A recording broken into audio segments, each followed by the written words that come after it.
Bismillahirrahmanirrahim. Selamat datang di Kepo Kirim.email podcast bersama saya Fikri Fatullah. Kepo didukung oleh Kirim.email, layanan email marketing yang memungkinkan Anda untuk ngobrol hati ke hati dengan pelanggan Anda. Gunakan kode kupon Kepo saat mendaftar di Kirim.email. Silakan buka Kirim.email, itu laman website ya, kirim.email, dan gunakan kode kupon Kepo, KEPO, untuk mendapatkan diskon khusus berlangganan Kirim.email. Kini Kirim.email juga ada yang baru, namanya Kirim.email prabayar. Jadi mirip pulsa, Anda top up pulsa emailnya, tanda petik ya, dan bisa Anda kirimkan kapanpun Anda mau. Jadi tidak berlangganan bulanan, tapi modelnya menggunakan sistem kredit. Walaupun ya saya lebih merekomendasikan bulanan karena secara cost lebih masuk akal gitu kan ya. Tapi beberapa orang tidak rutin mengirim email, lebih cocok menggunakan yang prabayar. Silakan ke Kirim.email/prabayar untuk melihatnya dan membandingkan apakah lebih cocok yang prabayar atau yang bulanan bagi Anda ya. Sebagai catatan ya, sampai saya rekam ini masih lebih banyak pengguna yang bulanan ya. Karena emang ya lagi dari sisi cost lebih masuk akal dan pengirimannya itu unlimited lah kalau boleh dibilang. Ya, Anda bisa ngirim email sehari 3 kali juga nggak masalah ya, nggak ada biaya tambahan.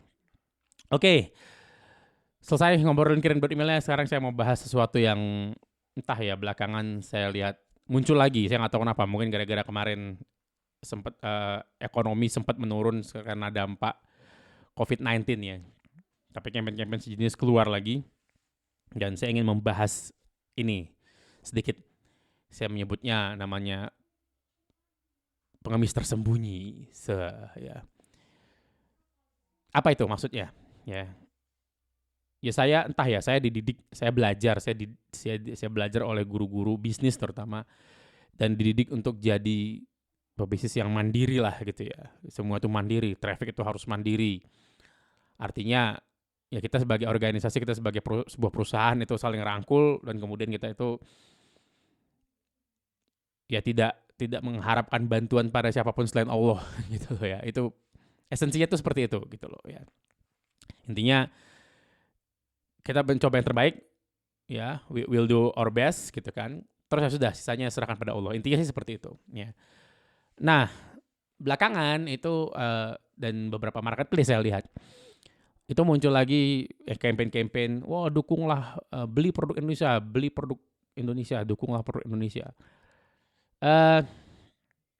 Ini yang saya bilang namanya pengemis tersembunyi, karena di lapangan saya lihat banyak pengusaha-pengusaha yang seperti mengemis untuk diminta dibeli produknya karena dia buatan Indonesia.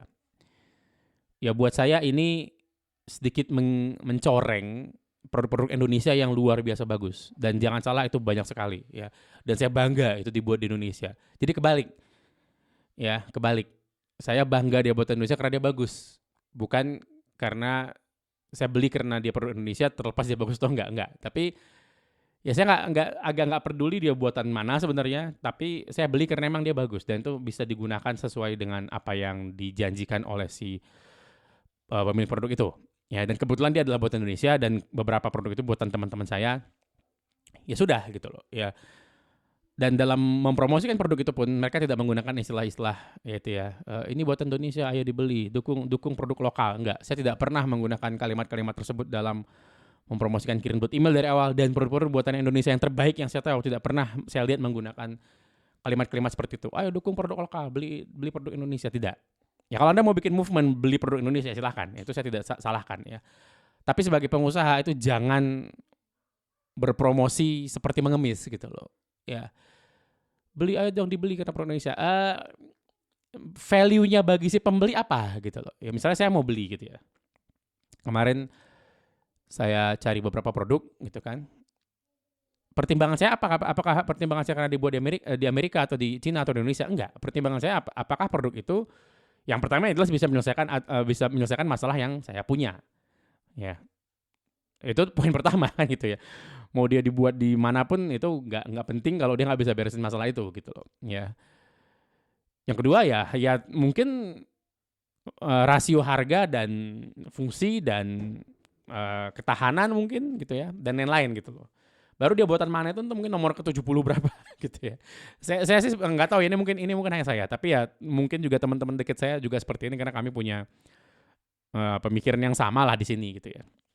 Dan produk-produk yang terbaik yang saya lihat buatan Indonesia itu tidak pernah promosi dengan menggunakan kalimat-kalimat seperti itu. Ya, belilah produk Indonesia, dukung produk Indonesia. Enggak, mereka nggak pernah menggunakan itu. Ada perusahaan kosmetik, dan banyak, bukan ada, perusahaan kosmetik di Indonesia yang memang beneran buatan Indonesia gitu kan ya. Itu promosinya caranya sangat kreatif, emak-emak dikumpulin sebagai reseller ya di grup WhatsApp di mana-mana, dibina, dididik, terus dipromosikan. Itu kan luar biasa ya. Itu kan cara yang sangat brilian ya. Jadi dalam proses promosinya kita memberdayakan orang, kita melatih skill, kita membuat orang mengakuisisi skill baru kan gitu ya. Itu kan luar biasa ya. Itu kan cara yang sangat kreatif.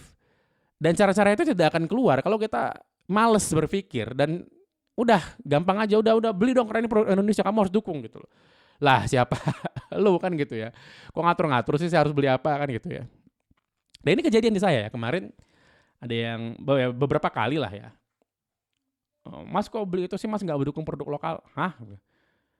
Oh gitu. saya kaget gitu loh. Ya ada sebuah alat lah ya, nggak usah saya sebut mungkin alatnya apa, yang memang saya butuhkan dia untuk bisa digunakan di lapangan gitu loh. Ya.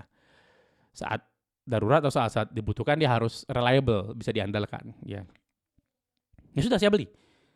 Ya harganya cocok sama saya ya, walaupun mungkin sedikit mahal gitu kan ya, tapi masih mahal relatif lah ya, kalau ngelihat fungsinya yang bisa bertahun-tahun dan garansinya 25 tahun gitu kan ya. Ya sudah, itu harga yang sangat murah karena harganya juga nggak sampai sejuta, nggak sampai 700.000 juga. Jadi dia masih murah ya, bahannya bagus dan memang benar bisa saya gunakan untuk kerja berat ya. Misalnya saya memanah atau apa yang membutuh alat itu, ya sudah gitu loh ya.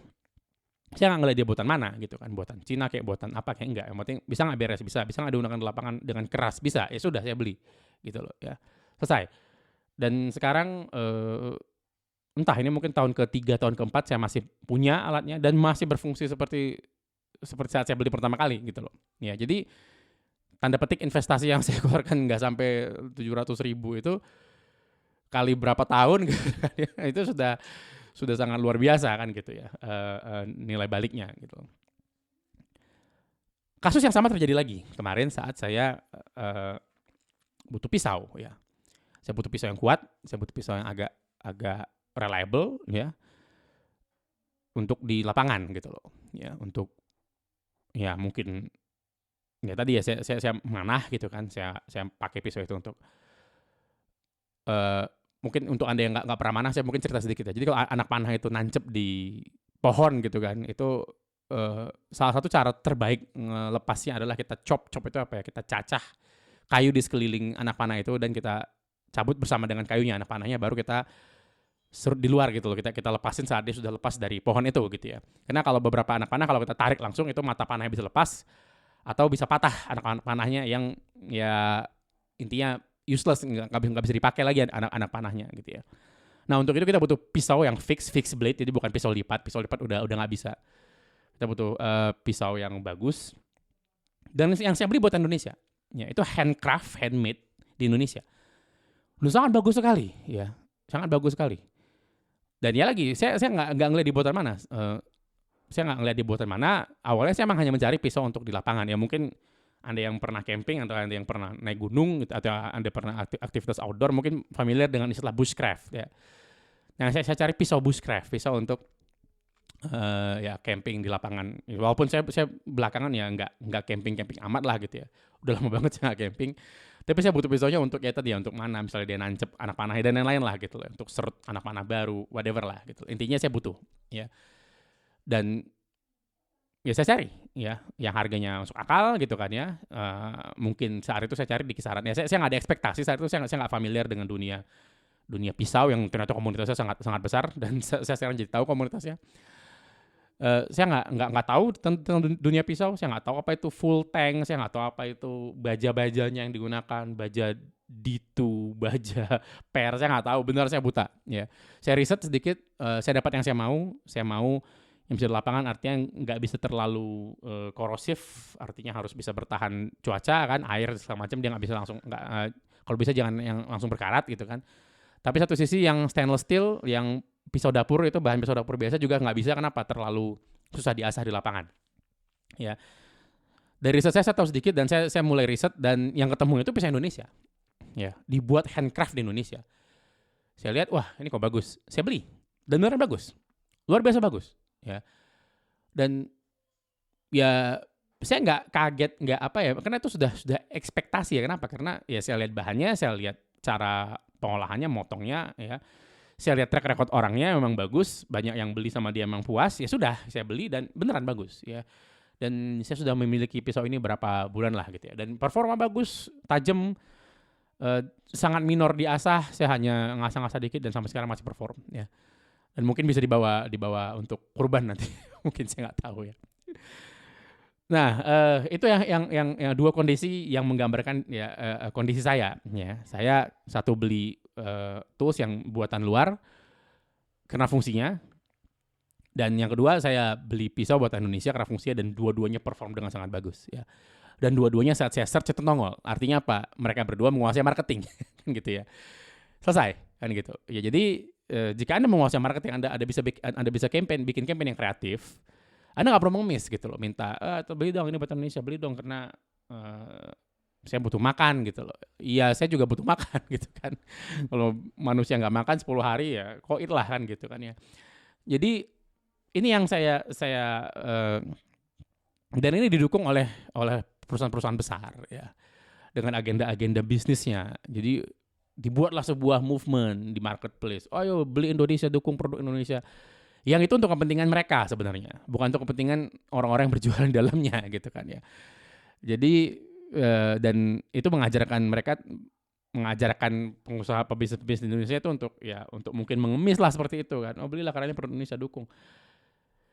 Egois sekali buat saya ya. Masa kita suruh orang beli produk kita untuk mendukung kita lah. Kalau produk kita nggak bagus dan ya apalagi seperti saya ya, tadi ceritanya tuh hardware yang beneran harus berfungsi di lapangan gitu kan. Yang kalau dia nggak berfungsi tidak bagus, dia bisa mencelakai saya gitu loh. Ya, kalau kita berpikir seperti itu, egois sekali kita. Misalnya saya yang jual pisau misalnya. Saya punya pisau saya nggak bagus. Ya. Terus saya bilang, "Oh, yuk beli ini pisau saya ini handcrafted di Indonesia nih. Buatan Indonesia harus didukung." Ya. Terus dibeli sama orangnya dan nauzubillah ya, orangnya itu terluka gara-gara pisau buatan saya gitu kan, karena nggak perform dengan baik, patah dan lain-lain. Lah, terus gimana? Gitu ya. Nyawanya terancam gara-gara saya gitu. Itu kan saya egois sekali gitu loh. Ya. Jadi itu yang saya bilang pengemis tersembunyi, dan mengemis itu diharamkan dalam Islam. Itu tidak boleh. Ya. Jadi saya menolak keras hal-hal yang sifatnya mengemis seperti itu. Dan pengemis tersembunyi bentuknya banyak di Indonesia. Ya, kita pergi liburan sebentar, jangan lupa ya oleh-oleh ya. Gitu. Ya itu sedikit banyak ya begitulah. Ya. Dan itu saya tentang keras sekali. Saya tidak pernah. Ya, jika Anda pernah temukan, ya, saya mengatakan belilah, kirim email, dukung produk lokal. Tolong ingatkan saya. Fikri@kirim.email itu alamat email saya. Tolong saya di email, tolong saya ditegur. Ya, biar saya hapus, saya ubah campaign-nya. Ya. Saya tidak pernah mendorong kirim email produk Indonesia, enggak. Misalnya ada 2 produk email marketing luar dan Amerika dan Indonesia. Yang saya bilang apa ya? Cari yang saya kebutuhan gitu loh. Butuhnya seperti apa? Gitu loh. Kemarin ada yang nanya seperti itu, butuhnya seperti apa? Begini. Ya, saya bilang jika emang butuh seperti itu, kirim email bisa. Dia juga bisa si produk luar tadi ya, produk Amerika itu juga bisa, sama-sama bisa. Ya, tapi dikirim email produk itu lebih fitur yang dia cari itu lebih ringkas, lebih mudah, lebih Indonesia tanda petik saya bilangnya ya. Karena emang kirim email didesain dengan karakteristik pengguna di Indonesia gitu loh. Tapi bukan berarti saya bilang wah harus beli Indonesia, enggak. Kenapa? Target pasar awal saya di Indonesia. Jadi harus didesain dengan kebutuhan orang Indonesia. Saya punya prinsip begini. Kalau orang Indonesia bisa pakai ini, maka orang Amerika bisa. Tapi belum tentu sebaliknya. Kenapa? Produk Amerika itu beberapa ribet, UI-nya ribet gitu loh ya. Contoh nggak usah jauh-jauh deh, Google Ads. Sampai sekarang buat saya Google Ads itu tampilan dashboardnya ribet sekali, nggak nyaman. Ya. Nah, kalau saya bikin sesuatu seperti itu dan dengan mindset ini kalau orang Indonesia bisa pakai, maka orang luar bisa pakai, itu akan jadi lebih mudah gitu loh. Ya, buat saya. Ya, prinsip desain kami seperti itu. Ya. Apakah itu berarti orang Indonesia lebih bodoh? Bukan. Bukan itu maksudnya juga, enggak. Tapi pasar di Indonesia itu masih sleeping, masih tidur, butuh banyak diedukasi. Ya. Nah, sedangkan pasar di negara-negara barat itu sudah matang, sudah established. Mereka dilempar produk yang kompleks itu lebih bagus adopsinya. Dan ini terbukti dengan data ya. Ini bukan bukan hanya saya yang bilang gitu loh ya. Jadi bagaimana membangunkan yang tidur kalau dia nggak tahu caranya, ya kita permudah, kita simplifikasi. Ya makanya saat saya ditanya, Mas produk Amerika ini dengan kirim buat email, mana yang saya cocok? Ya kebutuhan seperti apa? Saya akan tanya dulu dari sisi bisnisnya dia, kebutuhan seperti apa gitu loh. Butuhnya begini Mas, begini. Ya itu kirim buat email juga bisa, itu kan fitur basic email marketing yang saya akan jelaskan gitu loh ya. Tapi produk sana juga bisa, lagi tergantung, pilih gitu loh. Dan ya lagi kalau sudah ngomongin harga ya kirim buat email kenapa ya jelas mungkin lebih kompetitif, kenapa ya? Karena kita beroperasi di Indonesia gitu kan ya, dengan biaya yang lebih murah. Jadi ngapain saya jual mahal-mahal, ngapain saya jual harganya sama dengan di yang Amerika gitu kan. Saya nggak punya alasan untuk itu gitu loh ya.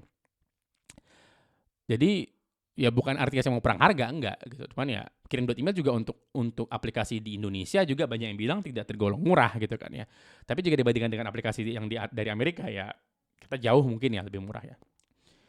Nah, intinya adalah ya mungkin banyak sekali yang bisa kita pelajari dari pengusaha-pengusaha ya kosmetik, apalagi kosmetik ya. Buat saya sih kosmetik itu sudah jadi tuan rumah di negeri sendiri. Kosmetik Indonesia itu dibeli sama orang Indonesia itu, dan itu saya sangat senang sekali melihatnya ya. Cara-cara promosinya sangat-sangat kreatif gitu kan ya. Ya lagi seperti yang saya bilang, kalau promosi itu kreatif dan bagus, itu manfaatnya banyak sekali. Jika menggunakan reseller, kita bisa memberdayakan orang lain. Ya paling nggak jika kita bikin iklan atau campaign promosi, iklannya lucu gitu kan, menghibur ya. Jadi manfaatnya banyak gitu, banyak kebaikan dalamnya ya. Tiba-tiba datang ada satu pebisnis yang, oh yuk beli kosmetik saya karena buatan Indonesia. Ya gitu kan. Males itu ya. Itu menghina orang-orang yang sudah bekerja keras bikin campaign kreatif. Itu menghina orang-orang yang sudah bekerja keras membina reseller setengah mati kan gitu kan ya. Kerja kerasnya tuh dihina dengan ayo beli karena produk Indonesia, dukung saya gitu. Saya mau makan gitu kan. Ya saya makanya sangat tidak setuju dengan campaign begitu. Apakah itu artinya saya tidak nasionalis? Enggak. Ya saya sangat nasionalis mungkin gitu kan. Mungkin lebih nasionalis daripada orang-orang yang teriak-teriak beli produk ini karena produk Indonesia atas nama kepentingannya sendiri gitu loh ya. Kirim email saat ini sudah digunakan oleh lebih dari 6-7 negara mungkin ya. Pengguna kita tuh sudah bukan hanya di Indonesia, sudah banyak negara, sudah banyak pengguna dari luar yang datang ke kita gitu loh ya. Dan saya tidak mengubah nama kirim email. Itu bahasa Indonesia loh ya. Jadi kalau saya bilang, oh kirim email Mas Fikri tidak nasionalis lah gitu, yakin gitu ya. Dan ya, tapi saya tidak berlindung, saya tidak begini. Yang saya tidak setuju itu begini, jangan gunakan alasan nasionalisme untuk menutupi ketidakmampuan kita dalam promosi. Saya ulangi, jangan menggunakan selimut nasionalisme untuk menutupi ketidakmampuan kita dalam promosi. Ya, promosi yang kreatif, promosi yang bagus. Baru biarkan nasionalisme itu tumbuh sendiri di lapangan. Ya bukan kita teriak-teriak nasionalisme tapi ya dalam aksinya nggak ada. Itu yang kita lihat di lapangan kan, banyak orang-orang teriak-teriak Pancasila ya dalam aksinya kosong gitu, nol. Ya, sedangkan orang yang sangat Pancasila ya dia hanya bertindak saja gitu kan, tidak ada ngomong-ngomong Pancasila gitu kan ya. Jadi saya jenuh dengan diskusi-diskusi, oh nasionalis apa? Ya kita buktikan saja lah gitu loh ya. Sejauh apa kita berkarya, kita jalani saja gitu loh. Ya lagian teriak-teriak nasionalisme buat saya tidak ada manfaatnya gitu. Kita buktikan, kita jalankan, kita berdayakan, kita bangun ekonomi Indonesia sama-sama ya. Kita berdayakan masyarakatnya, kita berdayakan orang-orangnya ya. Seperti yang tadi saya bilang, banyak banget pengusaha-pengusaha kosmetik itu memberdayakan orang-orang lokal dengan sangat luar biasa ya. Bukan hanya mereka itu jadi tentara jualan, enggak. Mereka benar-benar dididik ya. Dan kalau penjualannya bagus dikasih reward yang mungkin sebelumnya mereka tidak pernah dapatkan, misalnya pergi umroh gitu kan ya. Dan itu terjadi gitu. Itu kan luar biasa sekali ya. Itu kan sesuatu yang sangat luar biasa. Jadi jangan ditutupi dengan mental pengemis seperti itu ya. Ya, di dunia handcrafted saya udah merasakan sendiri, di dunia pisau, di dunia panahan ya. Itu ya semua mungkin 90% peralatan panahan itu buatan Indonesia. Tapi ya pemanah-pemanah itu tidak pernah mengatakan, "Oh, beli ini buatan Indonesia." Enggak. Yang dibahas itu fiturnya, ini busur saya ini, busur panah saya ini. Itu bisa melesat sampai 70 meter itu akurat. Wah, yang dibahas tuh itu gitu loh. Ya memang fungsinya gitu loh ya. Terus dari dunia bilah, dunia pisau juga seperti itu. Pisau saya ini ini baja D2 D2 ya. Dengan heat treatment yang tepat. Ini kalau motong ini nih, motong kurbannya ya. Ini pisau premium, motong kurban ini, satu kurban tuh nggak perlu diasah sampai selesai gitu. Satu sapi maksudnya, itu nggak perlu diasah sampai selesai. Wah itu kan Yang dibahas sudah fungsi, gitu. Yang dibahas sudah benefit, bukan ini pasti buat Indonesia, enggak. Ya malah beberapa maker atau beberapa pembuat craft ini ya, pembuat busur, pembuat anak panah, pembuat pisau itu sudah dikenal dengan namanya, brandnya. Ya. Di dunia panahan ada pembuat panah, pembuat arrow yang sangat bagus di Bandung ya, namanya Kang Sena. Itu kalau orang udah bilang, "Mas, arrow siapa?"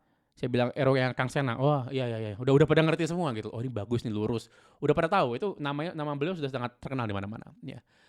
Begitu juga dengan pisau ya. Di Indonesia ada Teja Pisau, Satria Pisau ya, Nusantara. Terus Kang Angking yang ya tidak ada mengatakan, "Oh, ini buatan," enggak, itu mereka punya karakteristik masing-masing dan pasarnya sudah ada gitu loh. Buatan mereka itu sangat luar biasa bagus. Dan tidak ada mengemis-ngemis dengan belilah karena ini pisau mahakarya handcraft di Indonesia. Enggak ada. Mereka mengatakan ini buatan Indonesia dengan sangat bangga. Kenapa? Karena itu produk yang bagus. Titik. Saya bisa membandingin pisau-pisau buatan mereka dengan pisau-pisau buatan Amerika dan saya akan milih pisau mereka kapan saja. Ya kenapa? Karena satu, harganya lebih masuk akal ya daripada diimpor. Jelas masuk ada biaya impor segala macam yang membuat harga yang masuk akal padahal dengan bahan yang sama ya. Fungsinya sama. Saya bisa minta desain suka-suka di sini. Saya bisa bilang ke mereka, saya bisa bilang ke Satria Pisau misalnya, "Mas, saya mau bikin pisau tuh yang begini, bisa dibikinin kan gitu. Dengan kualitas yang luar biasa bisa dibandingkan. Dan banyak kelebihan lain. Ya kalau mungkin saya butuh servis, ya misalnya pisaunya rusak atau mungkin butuh ditajemin atau bagaimana, saya bisa telepon mereka, "Tolong dong, Kang, ini tajemin." Tajem, selesai, beres ya. Jadi customer service-nya lebih masuk akal gitu kan ya. Dan secara fungsi, secara saya sebagai konsumen ya lebih masuk akal. Jadi saya beli itu bukan karena nasionalisme beli Indonesia, enggak. Saya beli itu karena itu produk yang luar biasa bagus ya.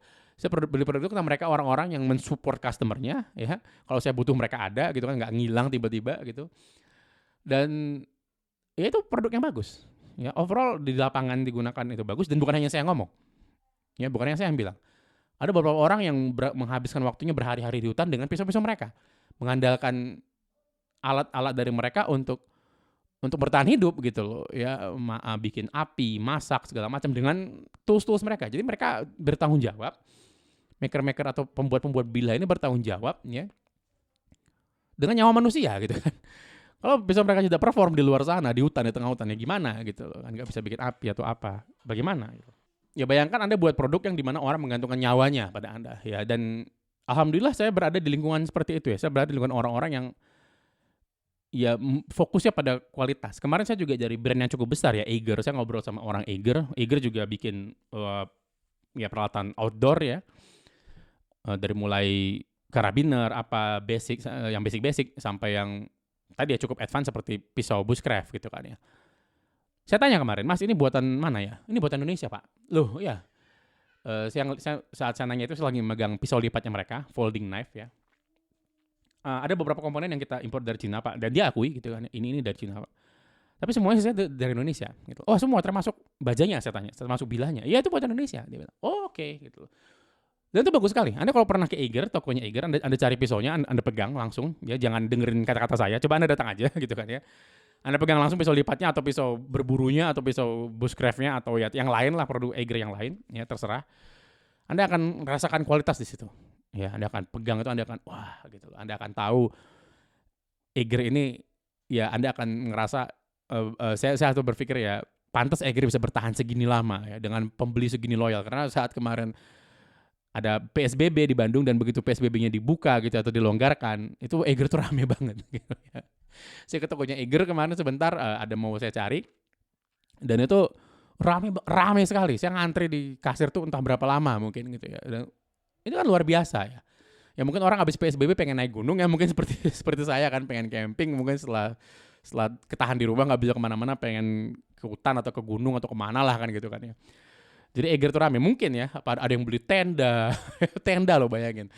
Ada yang beli tenda, ada yang beli sepatu hiking, ada belanjanya yang ngantri di depan saya tuh gede-gede banget belanjaannya dibanding saya gitu kan. Itu kan positif sekali ya, itu kan sesuatu yang sangat luar biasa dan itu tidak dibangun satu malam. Eiger tidak mengatakan, "Ayo beli karena ini buatan Indonesia." Enggak, mereka punya komunitas yang penggila Eiger. Konten edukasi di YouTube-nya bagus sekali gitu kan ya. Dari mulai cara bikin api di lapangan dan lain-lain. Terus yang memang produknya luar biasa bagus, supportnya bagus. Jadi mereka tidak dengan malasnya mengatakan, oh kami butuh Indonesia, ayo beli, dukung. Nggak ada, saya nggak pernah baca itu dari Eiger gitu loh. Ya, semua orang tahu Eiger buatan Indonesia. Terus ya sudah gitu kan ya. Ya Eiger bersanding di mall, ya di sebelah-sebelah merek-merek besar. Ada Eiger di mall-mall gitu kan ya. Ada Eiger di lokasi-lokasi premium di kota-kota besar di Indonesia. Ya itu kan tidak dibangun satu malam. Itu dibangun dengan cara-cara yang strategi-strategi yang brilian gitu kan, dengan produk yang sangat luar biasa bagus gitu loh ya. Jadi apa intinya? Apa inti episode ini adalah tadi ya, jangan gunakan nasionalisme atau embel-embel nasionalisme. Ya, ayo beli buatan Indonesia, dukung ekonomi Indonesia untuk menutupi ketidakmampuan kita untuk menjalankan bisnis. Ya, untuk menutupi ketidakmampuan kita untuk promosi yang bagus, untuk menutupi ketidakmampuan kita untuk membuat produk yang bagus. Saya punya teman-teman yang sangat luar biasa. Alhamdulillah saya dikelilingi oleh orang-orang sangat luar biasa di mana saya sangat banyak belajar dari mereka. Mereka bikin produk yang luar biasa bagus, bikin campaign yang luar biasa kreatif, kadang bikin saya ketawa sampai terbahak-bahak. Dan memang mereka orang-orang yang sangat brilian, strateginya sangat brilian, dieksekusi dengan jenius gitu ya, dieksekusi dengan tim yang luar biasa cerdas, luar biasa skillful gitu kan ya. Dan ya belajarlah dari orang-orang seperti itu, belajarlah dari mereka gitu loh. Dan seperti saya banyak belajar dari mereka, pebisnis Indonesia yang memang beneran tangguh gitu loh ya. Nggak berlindung di balik belilah ini produk Indonesia. Enggak, mereka nggak berlindung di balik itu. Ada campaign-campaign seperti itu mereka nggak ikutan gitu loh ya. Mereka mandiri gitu loh. Ya, carilah orang-orang seperti ini dan ikuti mereka. Ya, pelajari.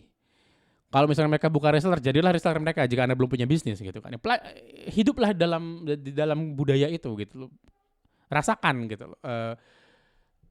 Kredibilitas yang mereka bangun gitu loh. Yang strategi-strategi luar biasa yang mereka jalankan. Ya. Jadi supaya kita jangan dengan mudahnya ya mengemis lah gitu loh ya. Jika Anda sekarang seorang pengusaha, kita ini seorang pengusaha ya. Ya sudah, jadilah pengusaha gitu loh.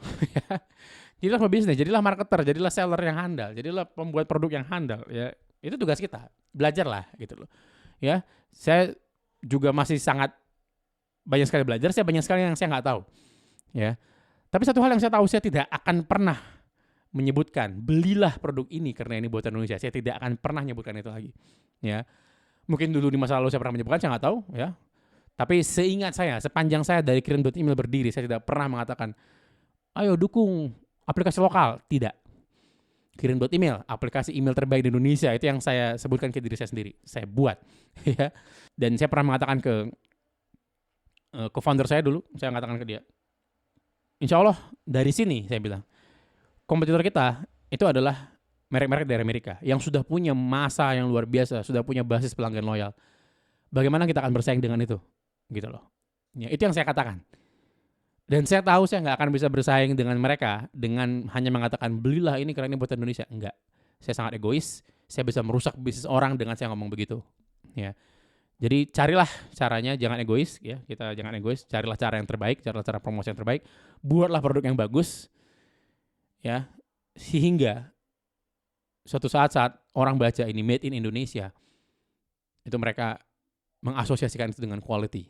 Ya, saya belajar banyak dari salah seorang pembuat bilah di Indonesia, namanya Kogen, Cogent, Kogen Bladesmith. Silakan Anda cari di Instagram atau di Google, Kogen Bladesmith. Itu pisaunya digunakan oleh pasukan perdamaian PBB, ya, digunakan oleh pasukan-pasukan di luar negeri. Dan di situ tertempel made in Indonesia. Ya. Mereka tidak mengatakan ke United Nations ya. Mereka nggak mengatakan ke PBB, beli dong ini produk buatan Indonesia. Enggak. Mereka buat produk yang bagus, PBB luar biasa senang menggunakannya dan sampai pesan lagi yang saya dengar ya. Dan itu tertulis made in Indonesia. Ya. Jadi begitulah kita bisa itu ya mengharumkan mungkin ya nama Indonesia, mungkin ya. Begitulah kita bisa jadi seorang nasionalis dengan membuat karya yang berkualitas, bukan dengan teriak-teriak nggak karuan. Oke? Itu aja mungkin dari saya. Jangan lupa gunakan kode kupon KEPO di kirim.email. Anda bisa mendengar semua episode podcast kirim.email podcast ke kepo.blog. Ya, kepo.blog itu alamat website kepo.blog. Tuliskan, nanti masukkan email Anda ke sana, Anda akan bisa dapetin semua episode kirim.email podcast di sana. Oke? Terima kasih, sampai ketemu di episode selanjutnya insyaallah. Saya Fikri Fatullah, pamit. Assalamualaikum warahmatullahi wabarakatuh.